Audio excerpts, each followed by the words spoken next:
quick video on how to convert a normal door jamb like this one into a pocket door. So what you have to do is take away all the casing, okay, and then take away the door stops and the jamb so that you're left with a raw stud opening. And so then on the side that you want the door to go in, you have to remove any of the studs that are in the way. So you need to make sure that they're not load bearing and then cut them away, which is what I've done here, including the bottom plate down there. So remove the bottom plate and any studs that are in the way to give yourself a nice opening.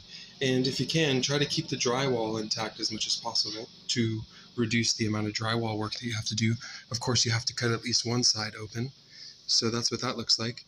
And then you buy a pocket door track kit that comes with not only the track, but also the framing wood already kind of pre-built and pre-assembled and made to be quickly installed.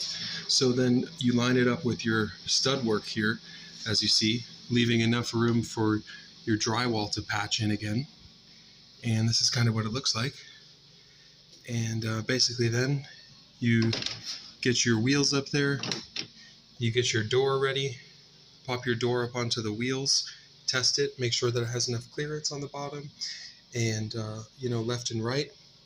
So basically the door will open all the way back and it would essentially hit this stud back here, and then likewise it would open all the way forward and it wouldn't actually hit this stud.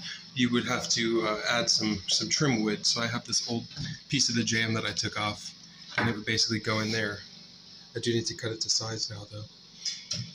And once you do that, you put your drywall back on. You got a strip up there to do and a bigger strip right here, and then all of this right here. And you'll notice there's nothing to attach it to, so the pocket door kit actually comes with very low profile little studs. Let me show you those. These are the low profile studs. They're wrapped in steel to make them even stronger. And basically you just cut them to length, and then they sit right here between that clearance of what remains.